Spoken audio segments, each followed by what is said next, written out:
Breakfast champions. Wondering what I'm having?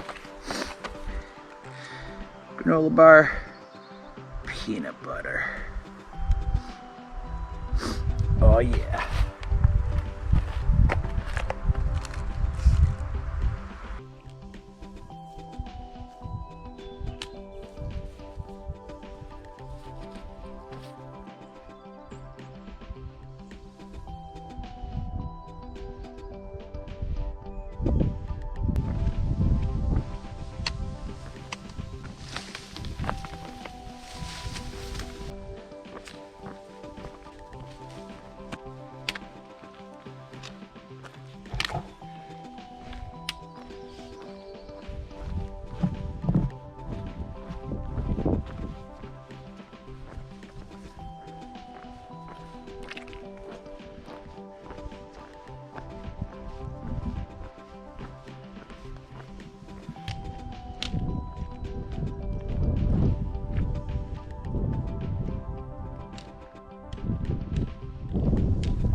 I think it's time to go for a dip. Should be nice and refreshing.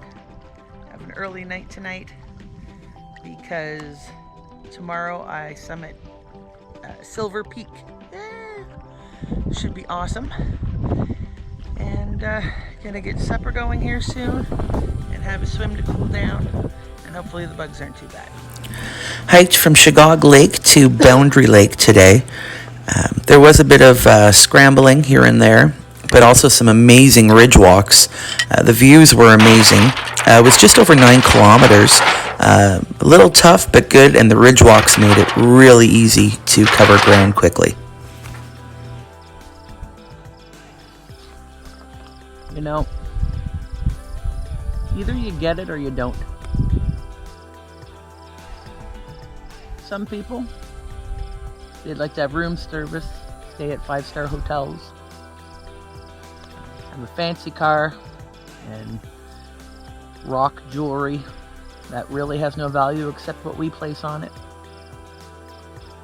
But this is living. It's wild, it's natural, it pushes you to your limit, and makes you feel pretty small in the world around you. I think the trick is either find somebody who loves the same thing, or find somebody who at least understands the crazy and puts up with it. You know who I'm talking about. 2 nights ago, for some reason, I was getting eaten alive even inside my tent after I'd killed all the mosquitoes. And I discovered that they were no-see-ums. Now, my tent mesh is no-see-um proof. But somehow I was still getting bitten by them. And I discovered the culprit. There's a tear right across here from the screen to the zipper. So I just used some dental floss and the needle that I keep taped in my little notebook. And now I'm using some tenacious tape. I'll tape the inside and the outside, and hopefully that'll keep them out. That's the second gear fail that I've had. This I could understand.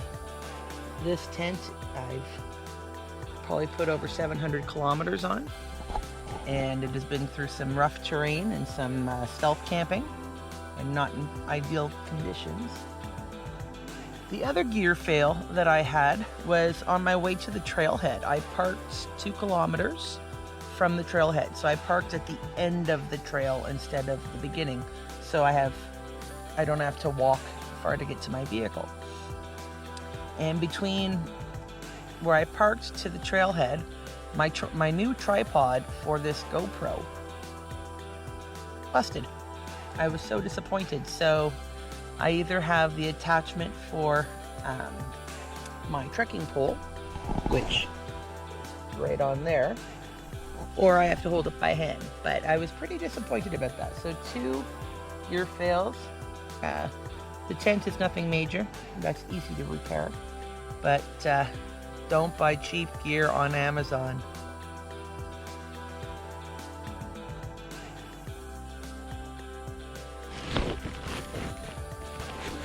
One of the saddest things in the morning is this sound.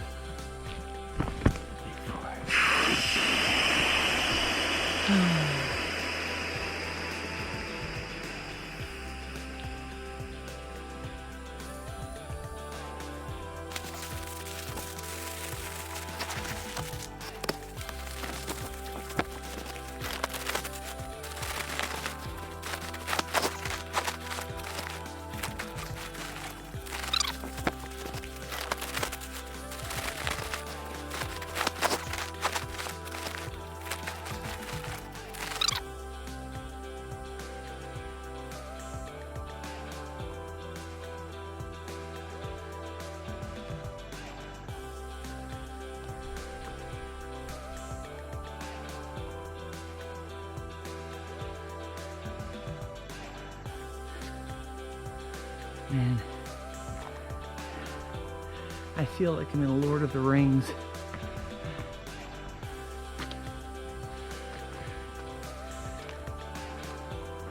Look at these giant cairns.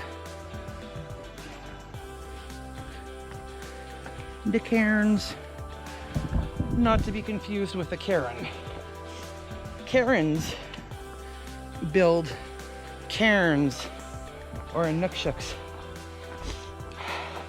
Don't be a Karen. Cairns, or cairns, are meant for navigational purposes.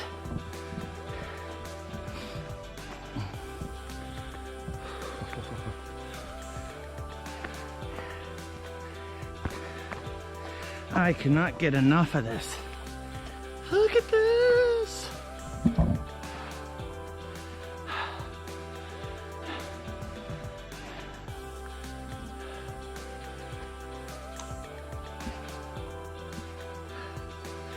Look at these.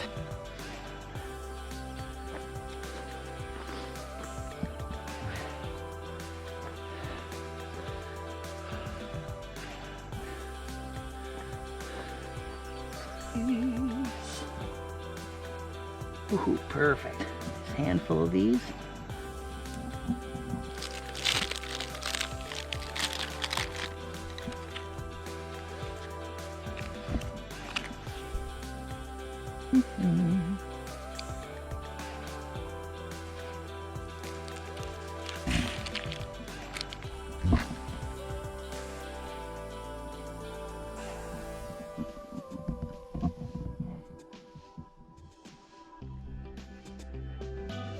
Okay, so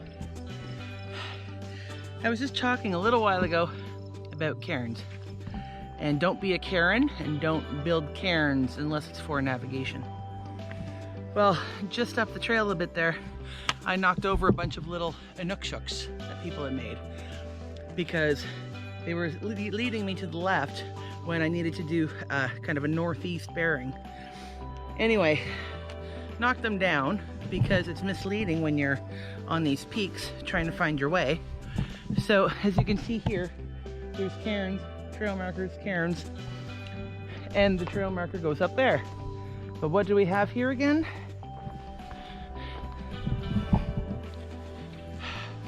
More people building inuksuks. Do this in your own property.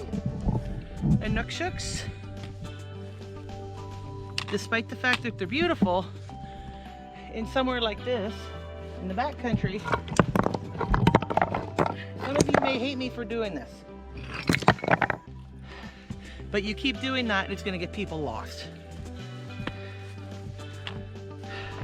They're for navigational purposes.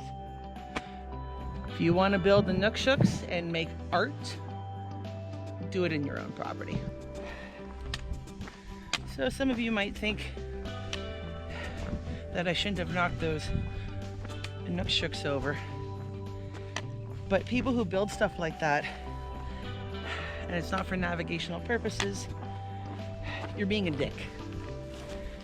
So there's something called trail etiquette, and how not to be a dick on the trail. And building non-navigational cairns for artistic purposes makes you a dick.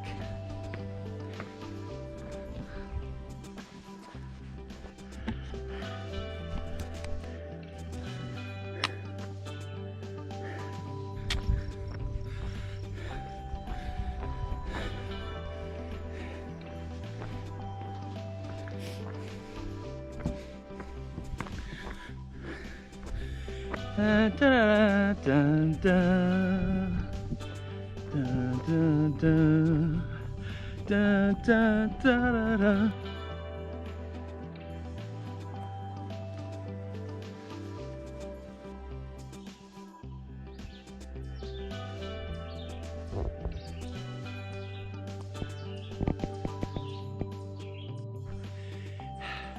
Silver Peak. Check this out.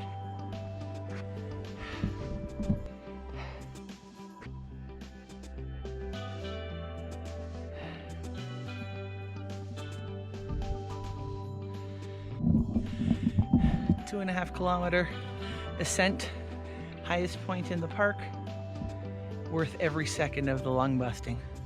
What a view. Just stunning.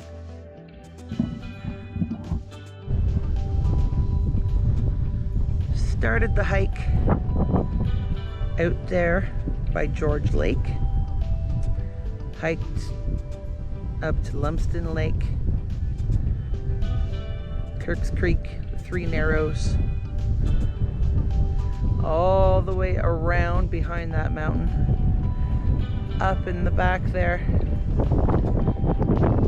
down up to Shigaug Lake, down here in the valley into Boundary Lake, up and around here, up to Silver Point, Silver Peak. The back, Sudbury,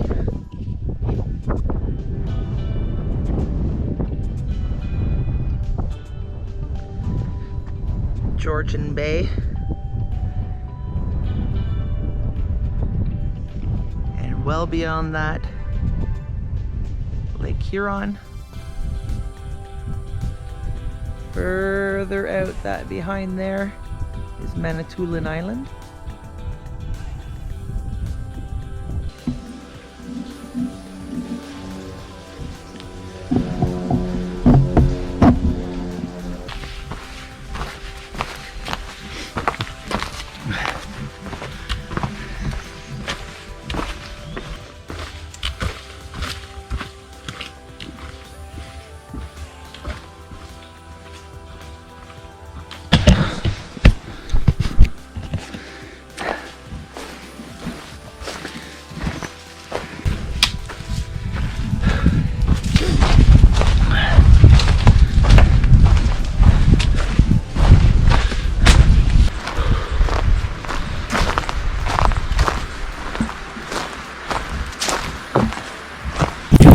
Today's hike from Boundary Lake to Silver Lake was just over 11.5 kilometers, including the summit to Silver Peak.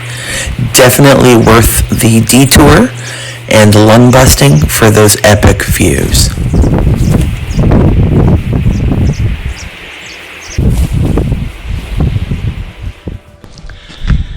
So I got to site 38, had a great day summiting Silver Peak. It's a beautiful, beautiful hike. And I got to camp, and it said that it was steep water access. That's an understatement. Part of the lake is dried up where it's shallow, and then where it goes off the rocks, it's too steep to go down. So I'll show you in a sec.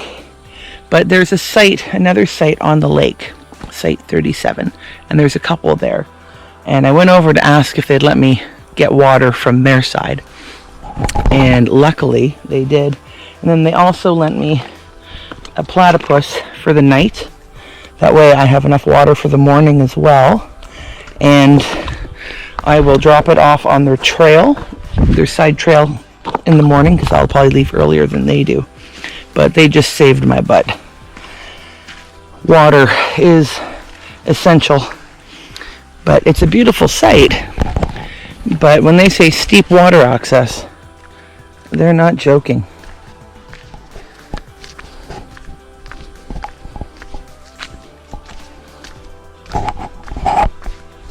It's muck down there, so you can't make it out to where there's water. And the drop off here, I can make it down. I just can't get back up. It is way too steep to carry bottles to come up. But it is a beautiful sight.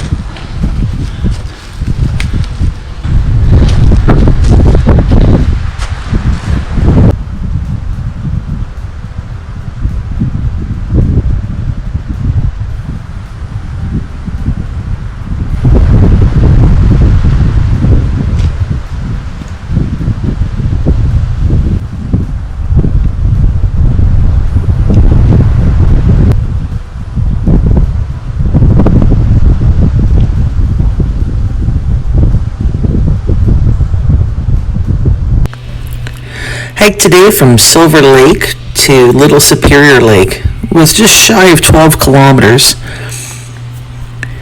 Stopped for lunch at Site 47. Nice little lake, kind of up on the mountain. Making a note to stop there as a campsite next time. It's got this beautiful lake to myself. I think I might need to take a dip.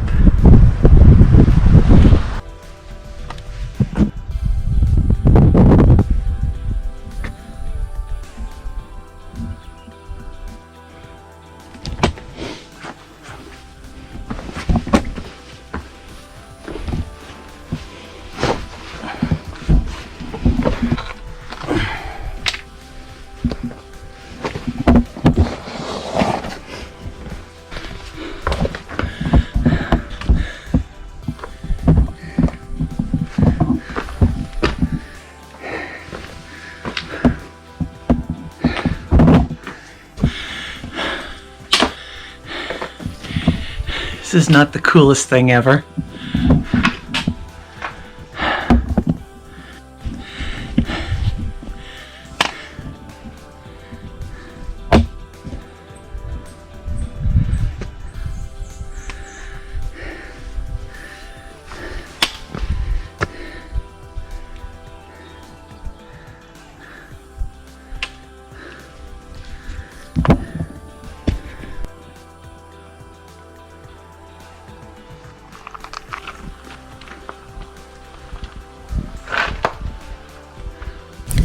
As I'm nearing the end of my hike, I can't help but feel that I'm already missing its raw and rugged beauty. I can't wait to come back. My hike was 7 nights, with the first night being part of my travel day. I feel it was a good amount of time, though, to enjoy each campsite and have slightly shorter days and be able to swim every day. I feel like this trail could be done in 4 to 6 days by an experienced backpacker. Today's hike from Little Lake Superior to the trailhead was just over 13.5 kilometers. My total hike was just over 90 kilometers, and I will say La Cloche Silhouette truly is a gem of Ontario. We're just at the finish line.